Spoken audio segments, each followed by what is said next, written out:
En juin 1966, la rénovation à grands frais du Grand Trianon est enfin achevée.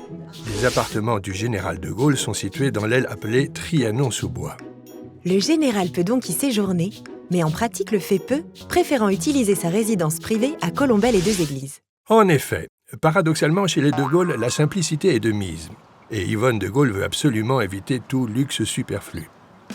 En privé, par exemple, le général aime les plats modestes et francs du collier où l'on voit ce que l'on mange. Oreilles de cochon grillées, lapin au pruneau et poulet rôti qu'il tient à découper lui-même les dimanches, en famille. Des plats qui contrastent avec ceux servis lors des réceptions officielles. L'excellence française s'illustre aussi par sa gastronomie. Et les repas à Trianon doivent refléter l'importance historique du lieu.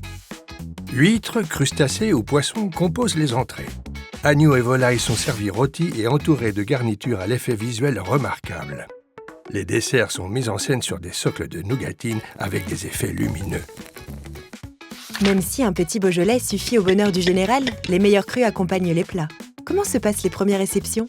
Le 20 décembre 1966, le prince Philippe d'Angleterre est le premier hôte de marque à pénétrer dans le palais fraîchement restauré. À l'occasion de son passage à Paris pour le cinquantenaire de l'association France-Grande-Bretagne, le général le reçoit au Grand Trianon. Au service de Sa Majesté, le prince, tout en flegme et humour british, célèbre l'entente cordiale. On a entendu des Anglais désigner les Français sous le nom de grenouilles. Mais je abstiendrai de répéter les termes employés par les Français pour faire allusion aux Anglais. Après sa visite, il accorde une interview.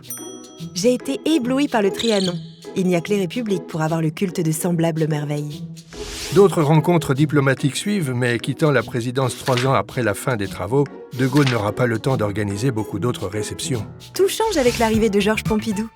Sur leur 31, le président et son épouse accueillent les grands de ce monde. C'est un festival de smoking et de robes de grands couturiers. Le Grand Trianon est enfin sous le feu des projecteurs. À quelques exceptions près, les dîners se font dans le palais rénové et une grande partie des séjours des chefs d'État ont lieu dans les appartements du Grand Trianon qui leur sont réservés. Après un premier dîner en l'honneur du président Nicolaï Ceausescu en 1970, le Grand Trianon accueille Léonid Brejnev en 1971 pour un séjour d'1 semaine. L'objectif de cette visite d'État est de réchauffer les relations franco-russes en pleine guerre froide. Le Grand Trianon est aussi au service de la diplomatie franco-africaine, très intense à l'époque. Les présidents du Gabon, du Congo, de la Haute-Volta, du Togo et du Mali s'y rendent tour à tour. En 1972, la reine Elisabeth II et le prince Philippe sont reçus par le président Pompidou dans ce cadre prestigieux. Habituellement, chaque soirée comporte un dîner à 20h. Généralement dans la galerie des Cotels, suivi d'une représentation à l'Opéra Royal, avant de se clôturer par une réception dans les grands appartements du château. Que se passe-t-il avec l'arrivée au pouvoir de Valéry Giscard d'Estaing ? Les événements officiels se poursuivent, mais le Grand Trianon n'est plus privilégié.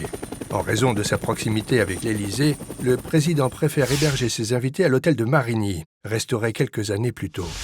Le Grand Trianon tombe-t-il alors dans l'oubli ? Non, car on continue à y organiser des visites d'État comme celle du Shah d'Iran. Cependant, le président Giscard d'Estaing préfère l'utiliser pour son propre usage. Il s'y rend régulièrement pour de courts séjours privés. Connu pour ses goûts classiques, il y fête d'ailleurs son 50e anniversaire. Le début du septennat de François Mitterrand laisse augurer du meilleur pour le Grand Trianon. En 1982, des travaux sont entrepris pour y loger les chefs d'État du G7, renouant ainsi avec l'idée du général de Gaulle d'accueillir les hôtes étrangers dans un lieu susceptible de les éblouir. Chaque chambre a sa propre décoration, adaptée pour l'occasion.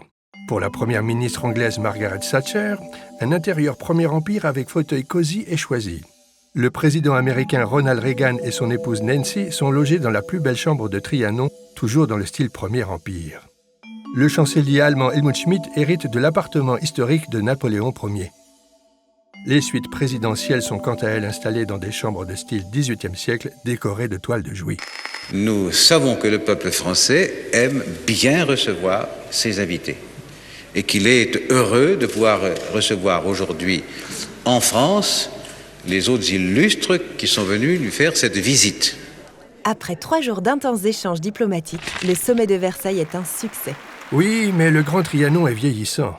Boris Eltsine, en 1992, est le dernier hôte étranger à y séjourner. Même si le président russe se déclare enchanté, c'est le déclin du palais de Marbre Rose en tant que résidence d'État. À la fin des années 1990, le Grand Trianon est jugé anachronique par le pouvoir politique. Les visites entre dirigeants ont été réduites bien souvent à leur plus simple expression. On en profite pour l'ouvrir davantage au public. Sous l'impulsion du président Jacques Chirac, l'aile de Trianon-sous-Bois se visite dès 1999. En 2009, le bâtiment est intégré à l'établissement public de Versailles sous la présidence de Nicolas Sarkozy. Des événements culturels et des réceptions pour les mécènes sont organisés, mais les dîners d'État sont devenus rares. Le Grand Trianon continue cependant d'être utilisé.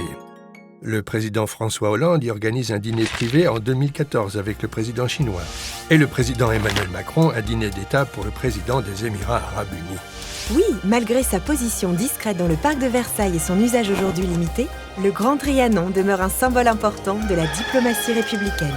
Et un témoignage de l'art de vivre et de recevoir à la française.